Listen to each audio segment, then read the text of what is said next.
Welcome to our presentation titled Juggler Autonomous Cost Optimization and Performance Prediction of Big Data Applications. My name is Hani Al-Sayeh and I'm a PhD student at the University of Ilmenau. Nowadays, application developers use in-memory processing platforms like Apache Spark to develop big data applications and submit them as binaries to be ready for usage on clouds. During writing these programs, application developers have to make decisions like what are those datasets suitable to be cached and when to unprocess them when they are not needed anymore. This is especially useful in the case of iterative workloads. As a result, the application looks like a collection of datasets and transformations between them. Here we show in green the datasets that are selected by application developers to be cached in memory. However, application developers make these decisions while they miss important information like what will be the size of these datasets in actual runs, what will be the allocated memory, and also what are the selected application parameters that influence the size of these datasets.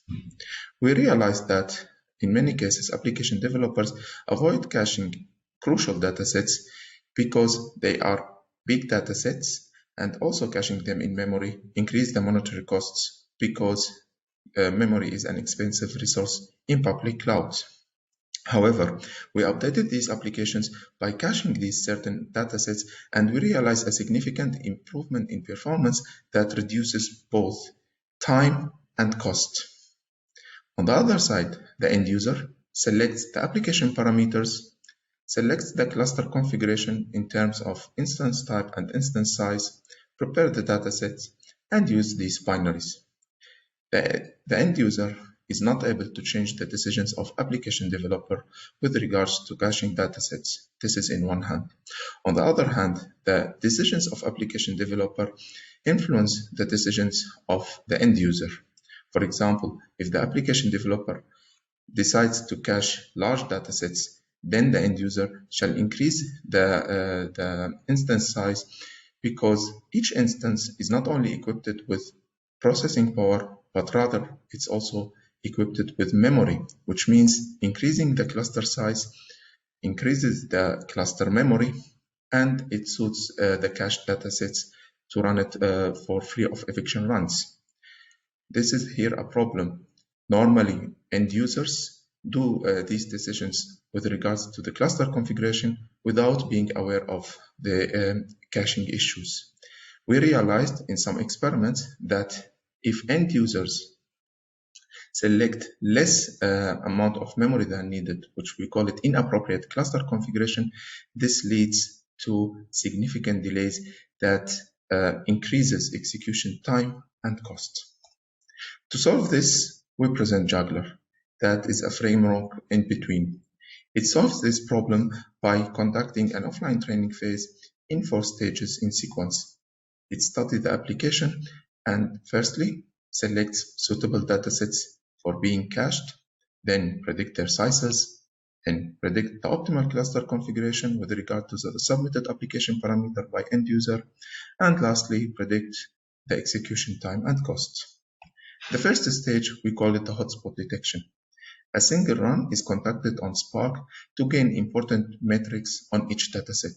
These metrics are the number of computations of this dataset, the size of the dataset, and the computation time of each transformation.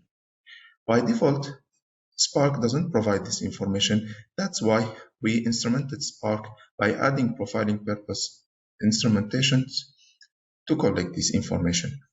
Then the hotspot detector starts planning the caching plan in an incremental way as follows. The first plan caches one dataset, then the second dataset, and so on.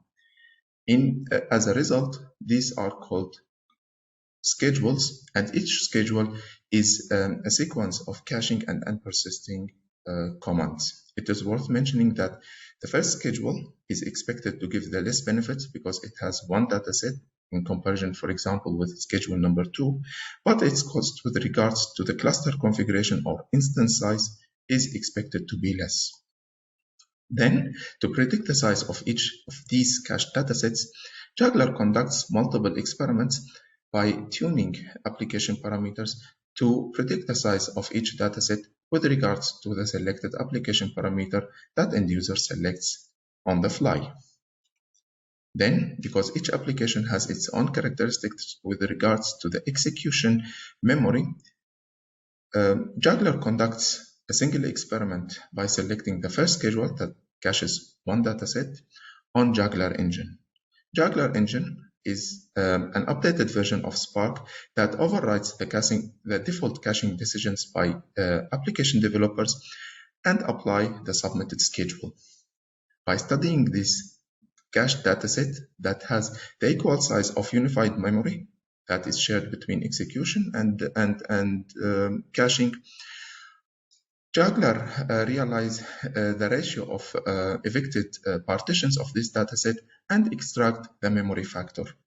This memory factor characterizes the application with regards to its usage to execution memory, and using the memory factor and relying on the total size of cached datasets that are calculated using the parameters calibration stage, the memory per machine that is known on the fly by the machine specification or submitted by the end user, then the optimal amount of machines that guarantees free of eviction runs could be predicted. Lastly, for each schedule, Juggler conducts multiple experiments with various selected application parameters, similar to the case of parameters calibration on top of Juggler engine, and build the runtime model for each schedule individually to answer the question, what would be the execution time for this schedule with regards to the submitted application parameters by end user. It is worth mentioning that this runtime model doesn't take into consideration the number of machines or the instance size. The reason behind this that Juggler is aimed to predict the runtime only in case of selection of optimal cluster configuration. Therefore, Juggler cannot answer a question, what would be the runtime if inappropriate cluster configuration is selected or poor configuration is selected? Rather, it avoids selecting these poor configurations in advance. The actual usage of Juggler comes as follows. After training these models, the end user submit the application parameters, the instance or the machine type, and get collection of results or offers as follows. Each schedule is an offer. Schedule number 1, because it has one dataset for caching, it requires less amount of machines, for example 7, the time is 7 minutes, and the cost is 70 machine minutes. The cost here is machines times the time. Then the end user selects the suitable offer with regards to predefined constraints like cost budget or latency deadline. We evaluated Juggler on 5 machine learning applications from HiBench on top of Spark, and we run each experiment 12 times, each time with different cluster configuration. Here we mean the number of machines or the instance size. Here we show these experiments. In blue, our baseline HiBench, and on the other colors is the cost of the schedules recommended by Juggler. The squares represent the selected cluster configuration or the recommended cluster configuration for each schedule. As mentioned, each schedule has its own requirements with regards to cluster configuration, and Juggler provides both for each schedule. We realized that in 50% of cases, Juggler selects the optimal cluster configuration, while in the remaining, it is near to optimal. For example, here we see this is the optimal cluster configuration because it has a minimal cost, and here it's near to optimal. Also, it is worth mentioning that on average, comparison with our baseline HiBench, the execution time is reduced to 25.1%, and the execution cost is reduced to 58.1%. Also, selecting suitable datasets for caching is not enough. Here we show an example that in one of the schedules of Juggler, if inappropriate cluster configuration is selected, it gives poor performance that increases the execution cost even with comparison to our baseline. This is in one hand. On the other hand, In some cases, Juggler selects one machine that fits all the datasets that are aimed to be cached in a memory of a single machine. Even though this leads to the longest run, however, this is the minimal cost, and Juggler is configured to select the minimal execution cost configuration, and therefore this is the selected cluster configuration of Juggler. We compared the hotspot detector with other related components that share the same objective but by different use cases, and we realized that these components, some of them provide more schedules than others, and we aggregated all the numbers to see that Juggler in all applications provide always the schedules that lead to the minimal costs as we see in this figure. In addition to that, we realized that all the schedules recommended by Juggler in comparison with the other schedules, they not only reduce the cost, but also reduce the execution time. With regards to prediction, Juggler is accurate with regards to predicting the size of datasets that should be cached with an error of less than 1%. In the case of performance prediction, also Juggler is accurate with less than 10% of error. We compared Juggler with Ernest, and we realized that Ernest was inaccurate because it relies on very short running sample runs that are influenced by huge noise and many variances. Also, during our experiments, always we realized that predicting the size of datasets is easier than predicting the time. The reason behind this is the execution time varies because of multiple of uncertain reasons. For example, we run the same application on the same configuration, on the same dataset. If it is a short running run, then always we realize variances. And this is something like because multi-tenancy and other reasons.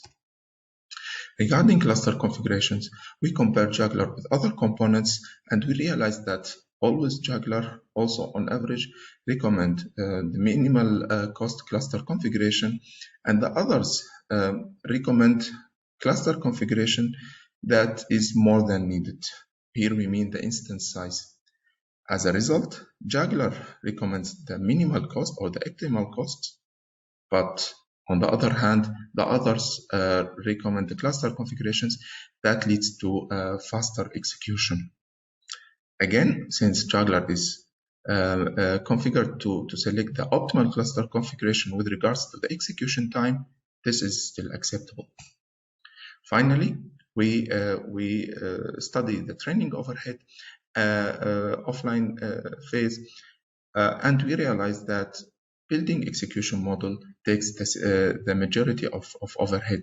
The reason behind this, it's first of all, the experiments are performance-based experiments that are not short running in one hand. The second reason is they are conducted for each schedule individually. Some applications have many schedules. And also each experiment might require multiple machines because each experiment should be implemented in the optimal cluster configuration. To judge the efficiency of Juggler, we see these applications. For example, we study the cost saving per run for all applications like PCA. It's a huge saving per run. We save 90% of the cost if we apply Juggler. And because its training phase is, the cost of training phase is not huge, a single run was enough to start gaining benefits of Juggler and amortize the offline training phase. In other applications like random forest classifier, we realized that the cost savings per run is less. The training cost is higher because it has more schedules than others. And as a result, more than 150 application runs are required to start gaining benefits of Juggler. As a result, and as a conclusion, Juggler is more recommended in the case of repetitive workloads or highly repetitive workloads that run repetitively by selecting new datasets and different application parameters. At this point, and I end the presentation. Thanks for your attention, and looking forward to receive your comments.